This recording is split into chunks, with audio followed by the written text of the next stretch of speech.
Selamat datang dan selamat bergabung di channel Dongeng Malam. Bagi yang sudah mampir, jangan lupa tinggalkan jejak kalian dengan cara di-like dan komen video ini. Untuk kali ini, Dongeng Malam akan membawakan sebuah cerita dengan judul Kamar Kos Ampera. Jakarta Selatan, Ampera besar, wilayah yang siang hari dipenuhi kemacetan dan malamnya tenggelam dalam kesunyian yang mencekam. Di salah satu jalan kecil yang jarang dilalui orang, berdiri sebuah rumah tua berlantai 2, catnya mengelupas, pagar besi berkarat, dan pepohonan rindang yang membuat sinar matahari enggan masuk. Rumah itu dikenal sebagai Kos Ampera, tempat yang katanya murah, luas, dan cocok untuk mahasiswa perantauan. Tapi tidak semua orang tahu, rumah itu menyimpan rahasia kelam. Joshua Shendi dan Reza Palepi adalah dua sahabat yang baru saja pindah ke Jakarta untuk melanjutkan kuliah mereka. Joshua kuliah di jurusan arsitektur, tenang, rasional, dan teliti dalam segala hal. Reza, mahasiswa ilmu komunikasi, adalah kebalikannya, humoris, spontan, dan penuh rasa ingin tahu.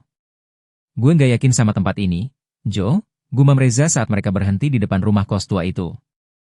Joshua menurunkan ransel dari pundaknya dan mengamati bangunan itu. Murah, dekat kampus, dan cuma ada satu kamar kosong. Kita nggak punya pilihan, Res. Pintu kayu tua di depan mereka terbuka pelan.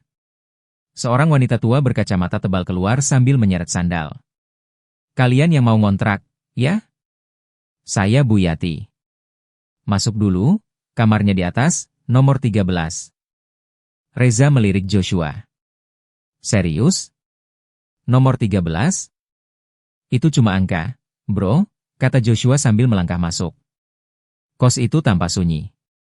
Tidak ada suara televisi, tidak ada suara mahasiswa ngobrol. Hanya suara detak jam tua di ruang tengah dan desau angin dari celah-celah jendela. Aroma kamper bercampur debu memenuhi udara. Kamar 13 ternyata cukup luas. Satu ranjang susun, meja belajar, lemari tua, dan jendela besar yang menghadap ke pohon besar di belakang rumah. Dingin, ya? Gumam Reza sambil memeluk dirinya.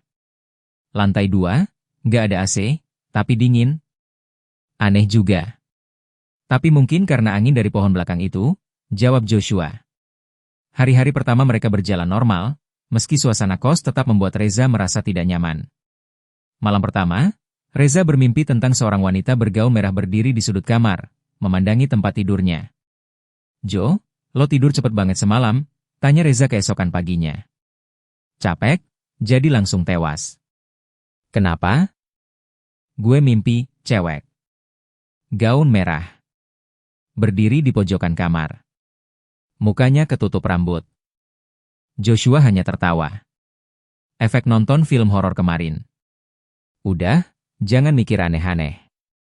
Namun malam-malam berikutnya, mimpi itu terus berulang. Dan semakin nyata. Reza mulai mengigau dalam tidur. Kadang bangun dengan tubuh berkeringat dingin.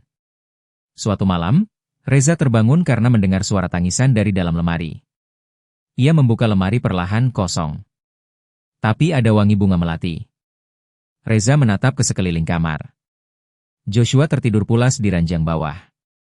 Jam menunjukkan pukul 2.44 dini hari.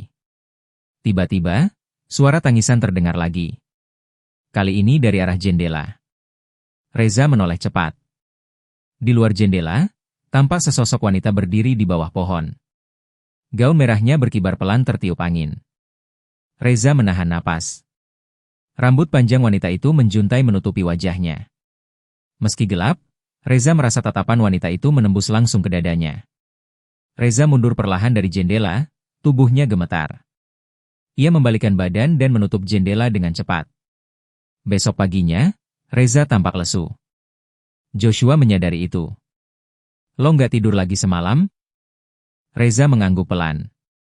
Gue rasa cewek itu beneran, Jo. Dia muncul di jendela semalam. Joshua memandang temannya dengan serius. Kalau gitu, kita cari tahu soal kamar ini.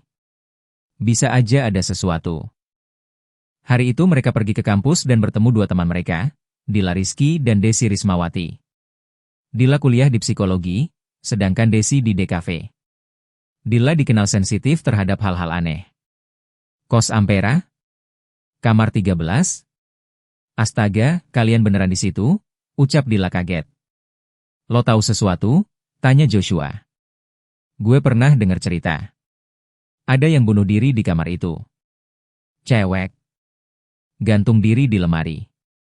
Katanya karena cintanya ditolak. Namanya Ratna. Tapi cerita itu udah lama, nggak tahu benar apa nggak.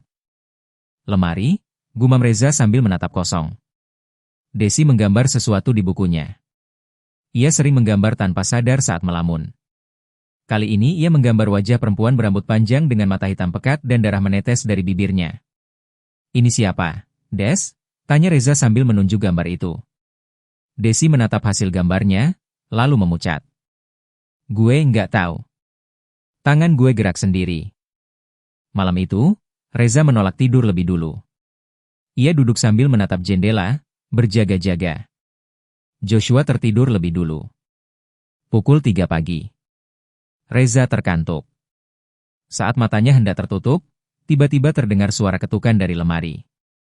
Jo, bisik Reza sambil mengguncang bahu sahabatnya.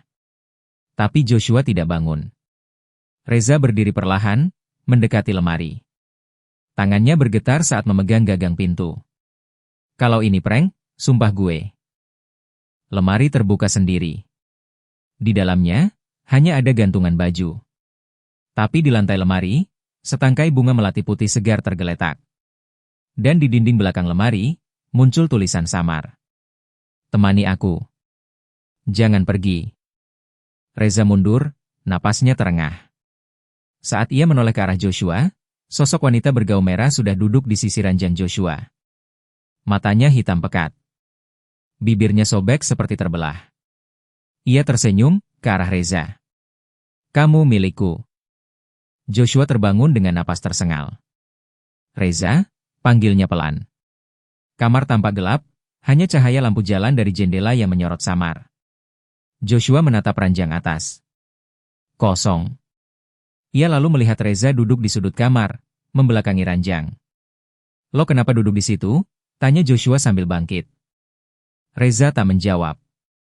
Joshua melangkah pelan, lalu melihat sesuatu yang membuat tubuhnya membeku. Bayangan wanita berambut panjang menggantung di atas Reza. Tidak menyentuh lantai. Tubuhnya melayang pelan, gaun merahnya berkibar seperti disapu angin. Joshua memundurkan langkah dengan panik, napasnya tercekat. Wanita itu perlahan menoleh, dan wajahnya penuh luka dan darah, matanya hitam tak berujung. Dia milikku. Gumam suara serak yang memenuhi ruangan. Joshua meraih tasnya dan melemparkan botol minum ke arah makhluk itu. Tidak kena. Tapi sosok itu menghilang sekejap seperti kabut yang tersedot ke dalam dinding.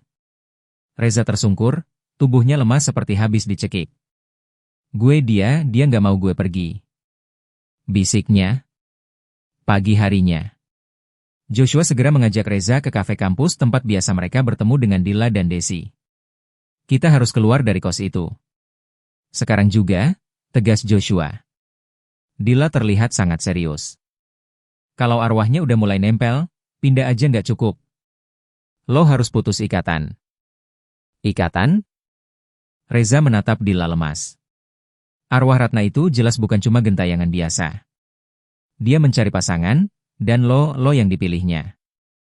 Desi membuka ponselnya dan menunjukkan hasil riset cepat. Artikel lama tentang seorang mahasiswi Universitas Paramuda yang ditemukan gantung diri di lemari kos Ampera. Wajahnya ditutupi rambut, mengenakan gaun merah. Tahun 2003. Ratna Suprihatin. Mahasiswi sastra. Dikenal pendiam, tapi katanya punya banyak jurnal dan catatan pribadi yang aneh-aneh. Ditemukan bunuh diri setelah cowok yang dia taksir menolak dia dan pindah mendadak dari Jakarta, kata Desi. Apa dia jadi kayak ini karena trauma ditinggal? Tanya Joshua. Bisa jadi. Arwah dendam yang kesepian berbahaya, ujar Dila. Joshua mengepal tangan. Kita harus bantu Reza. Gue nggak mau kehilangan dia. Dila mengangguk. Lo siap, Zah? Kita bakal coba mediasi malam ini. Tapi kalau dia udah terlalu kuat, kita butuh bantuan lebih. Saat malam, Dila datang membawa dupa, bunga melati, dan kitab kecil bersampul kulit.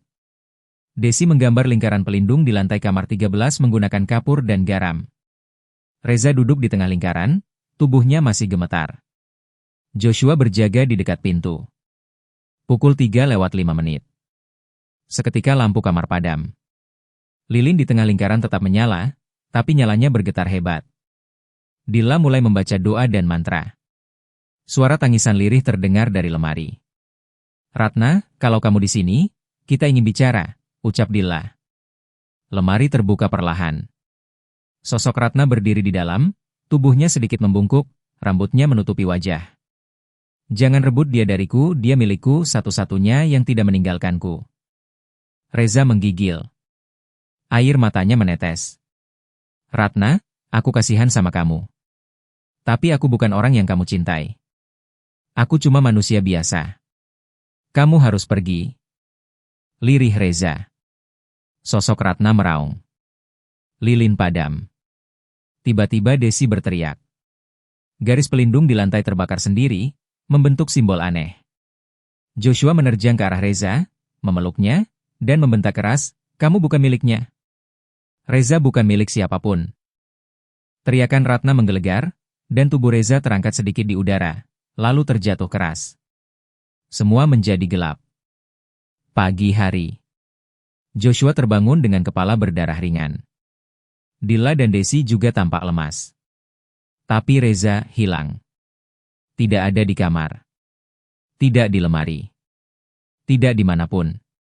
Bu Yati hanya berkata pelan saat mereka bertanya, "Anak yang mana?" "Gak ada penghuni kamar 13. Itu kamar kosong." Dari dulu. Mereka kembali ke kamar. Dan di cermin lemari, tertulis, "Dia sudah jadi milikku." Kau berikutnya? Hari-hari berlalu sejak hilangnya Reza. Joshua tidak bisa berhenti menyalahkan dirinya sendiri.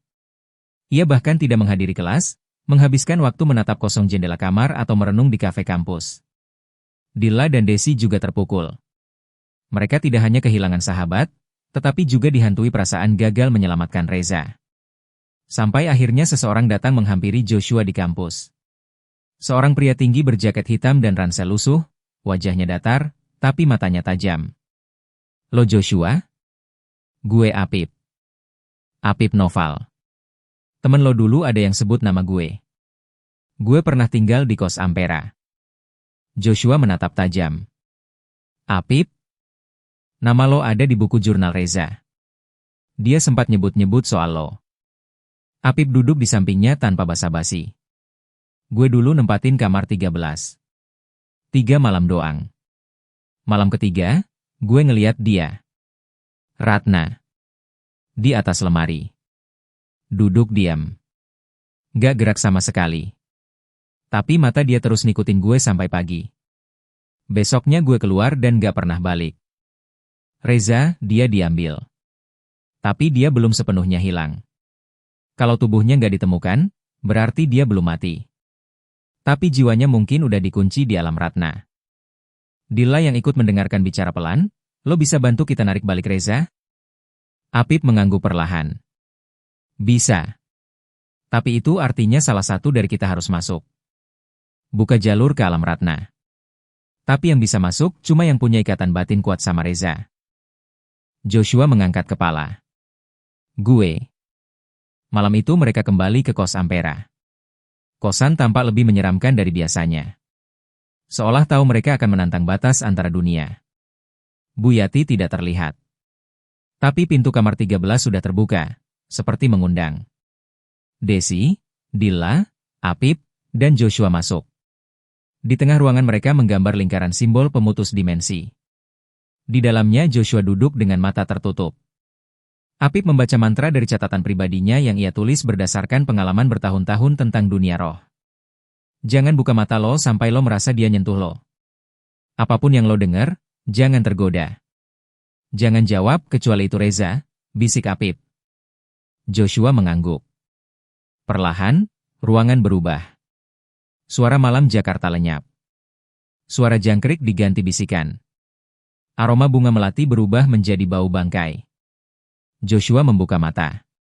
Ia tidak lagi di kamar 13. Tapi di lorong gelap tak berujung. Dinding-dinding kamar kos, tapi semuanya dalam warna abu-abu pucat. Di kejauhan, terdengar suara Reza. "Jo." Joshua, tolong gue. Joshua berlari melewati lorong. Setiap kamar yang ia lewati memperlihatkan memori mengerikan. Seseorang digantung, seseorang ditarik masuk ke dalam cermin, seseorang menangis darah. Akhirnya ia menemukan Reza, terikat di kursi, wajahnya pucat, matanya setengah terbuka. Reza. Joshua mendekat, tapi tiba-tiba Ratna muncul dari langit-langit, meneteskan darah. Rambutnya menjulur dan melilit leher Joshua. Dia milikku. Kau sudah ambil semua dariku. Sekarang aku tidak akan ditinggalkan lagi. Joshua berusaha melawan. Dalam pikirannya, ia mengingat semua momen bersama Reza. Tawa, marah, kuliah, ngopi bareng. Kita nggak ninggalin siapa-siapa, Ratna. Tapi kamu nggak bisa paksa orang mencintai kamu. Itu bukan cinta, itu kutukan. Suara Joshua menggema. Ratna menjerit, tubuhnya mulai membakar dari dalam. Seketika, semuanya terang. Joshua dan Reza tersentak bangun bersamaan, kembali ke kamar 13. Dila menangis. Desi menjatuhkan dupa. Apip menarik mereka keluar dari lingkaran. Kalian berhasil? Mereka pindah dari kos Ampera minggu itu juga. Reza butuh waktu untuk pulih sepenuhnya. Tapi satu hal yang pasti, mereka tidak pernah melupakan malam itu.